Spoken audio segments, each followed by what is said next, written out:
On est ici à Bordeaux. Moi, je suis originaire de Bordeaux, où j'ai patiné pendant longtemps, mais j'ai déménagé cette année à Toulouse. Donc, je suis moniteur et patineur depuis un certain temps. Je vais faire un peu plus de 20 années de roller là. Ouais, Je suis passé par le street. Comment t'as démarré le patinage? J'ai commencé en famille, roulé avec les cousins, petits, fait pas mal de balades. Puis dès que j'ai emménagé à Bordeaux, vers l'âge de 10-11 ans, j'ai eu la chance d'être pas loin du tout de la piste et de pouvoir aller pratiquer tout seul assez tôt. Donc j'ai passé beaucoup de temps sur les quais, même avant qu'ils soient rénovés, on les voit bien derrière là. Après, j'ai découvert le skatepark vers 12-13 ans. J'en ai fait beaucoup jusqu'à une vingtaine d'années. Et puis après, j'ai bifurqué un petit peu sur la pratique freestyle, slalom, skate cross et hauteur, quoi. Donc tes spécialités du coup? Écoute, j'ai un profil quand même un petit peu touche à tout, qu'on voit un peu moins, j'ai l'impression, maintenant, où les patineurs se spécialisent de plus en plus tôt.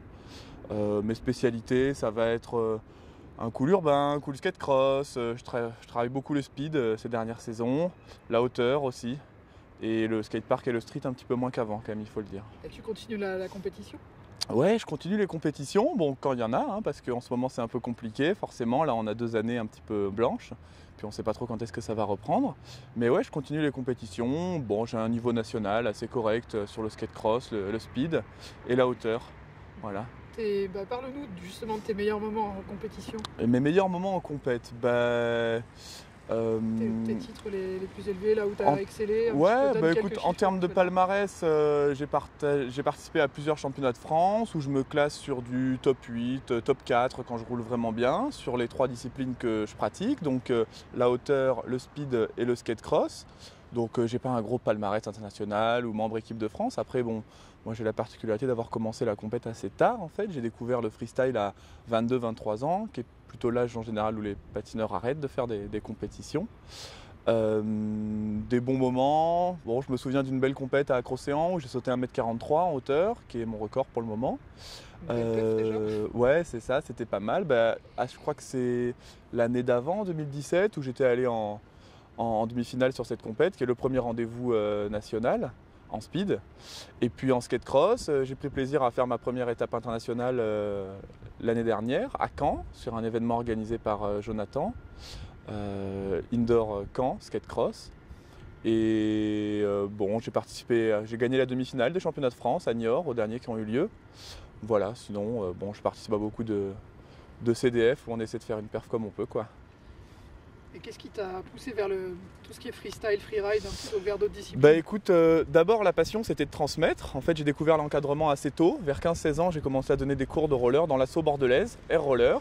À l'époque où il y avait encore Stéphane, Mathieu, puis Loïc qui revient cette année. Donc j'ai commencé à encadrer avec eux. Ça m'a beaucoup plu, j'ai progressivement passé de plus en plus de temps à encadrer, j'en ai fait une transition professionnelle. J'ai commencé à en vivre vers l'âge de 21 ou 22 ans, j'en ai 28 là.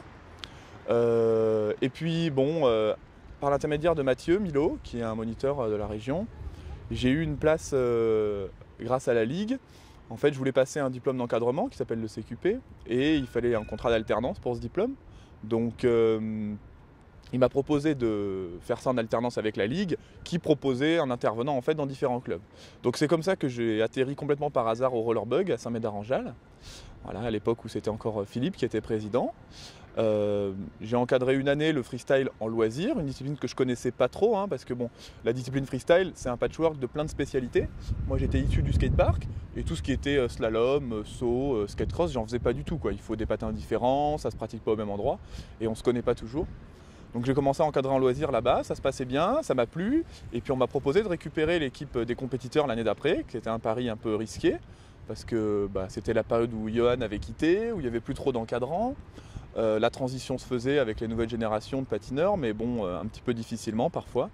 Et donc j'ai récupéré cette équipe que j'ai coachée pendant 4 années et accompagnée en compétition.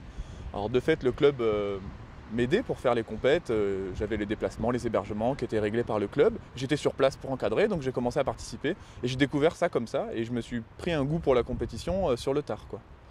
Voilà.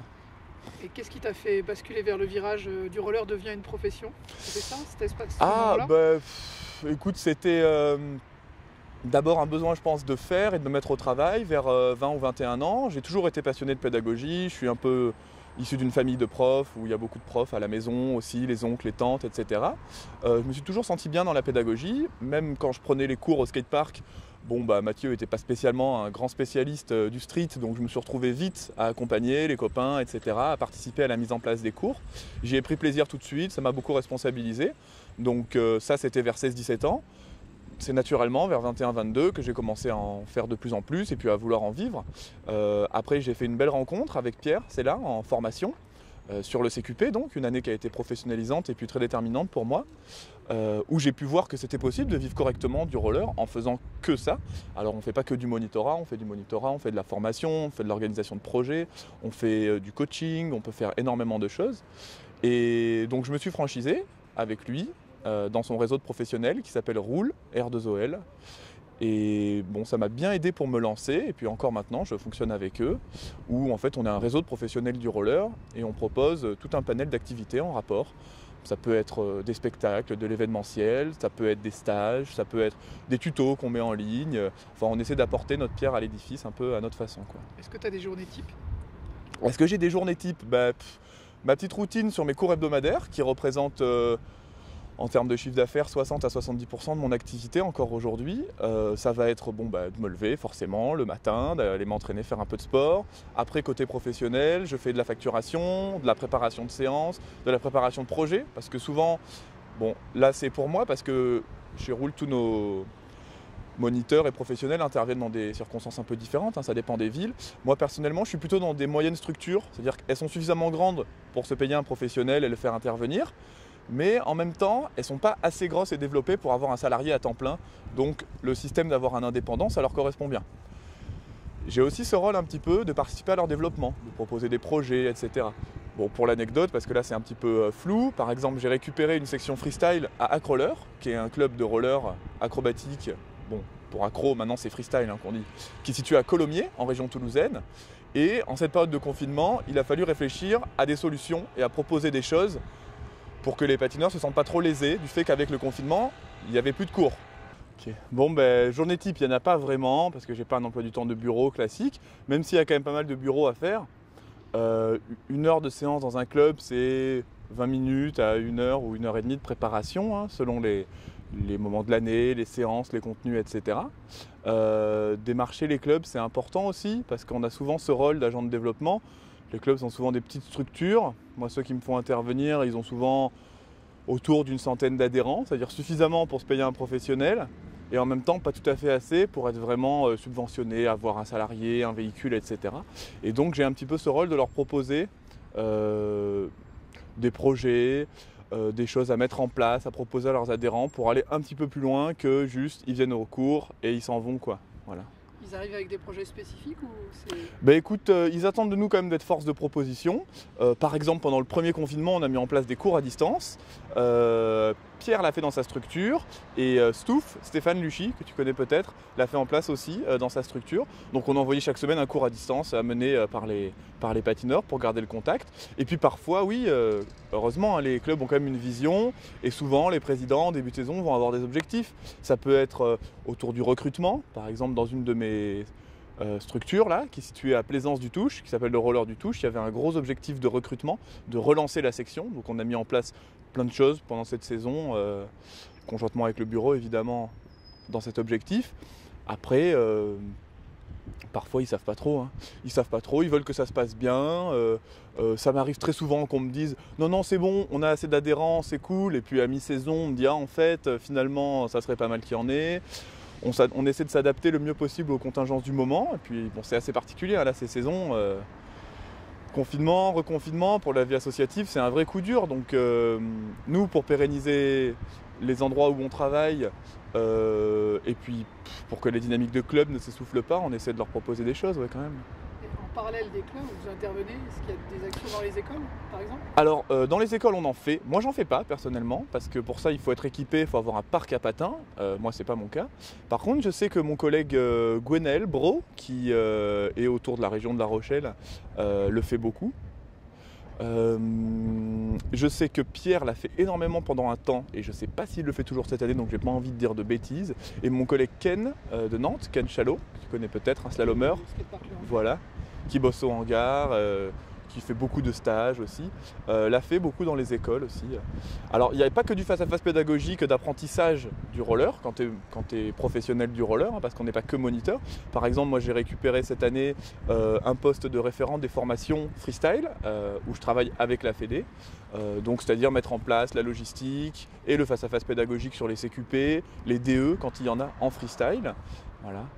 Et puis bon, il y a encore d'autres actions en parallèle, hein. Par exemple, je fais un peu ma pub, j'en profite, j'ai lancé cette année un système de suivi sportif pour de la préparation physique que j'ai mis en place notamment avec le club Sunride à Saint-Nazaire. Donc à distance, je leur propose des petites capsules vidéo, des programmes, soit pour des groupes, soit pour des individuels, de préparation physique. J'ai eu mon premier individuel que j'ai suivi pendant environ 2 mois, Théo André, qui lui est à Thouars, tout là-haut, un sauteur.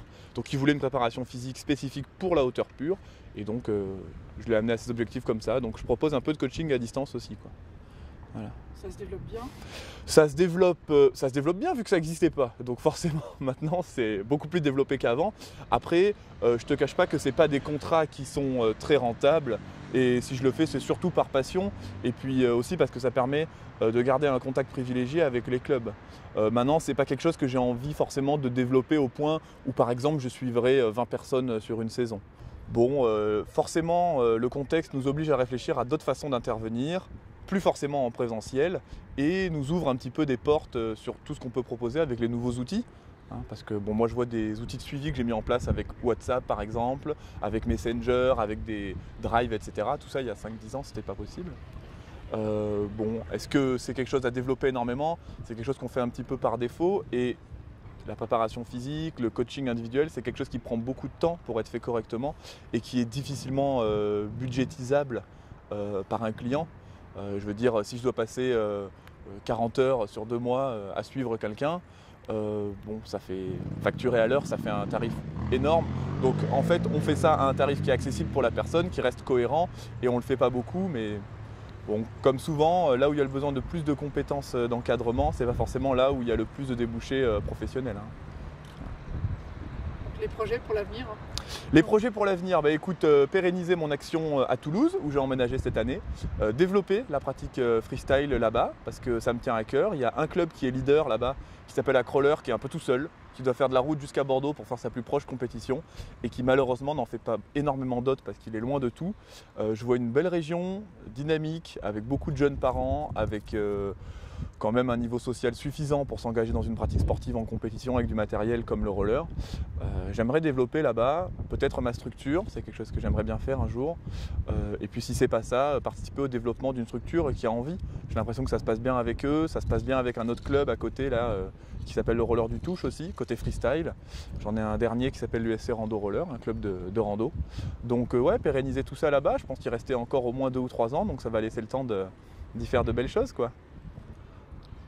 Tribune libre, si tu as envie de dire un mot sur un sujet qui te tient à cœur. Tribune libre, avec les collègues de Roule, on a toute une série de tutos et on a lancé une nouvelle série, les tutos street. Donc on les a tournés il y a 2 ans maintenant à Niort. Ils commencent à sortir petit à petit, où on présente toutes les figures du roller street, c'est les figures de glisse principalement. Alors si ça ne vous parle pas, ce que c'est un soul, un misou, un acid, un true spin sunny day, n'hésitez pas à aller voir. On a fait des petites vidéos très sympas où on monte tout ça en images. Il y a le team qui pratique au soleil. Et voilà. Merci à Roller en ligne d'avoir accueilli cette petite interview. Merci à Pierre pour tout ce qu'il fait pour le réseau. Et à bientôt, quoi.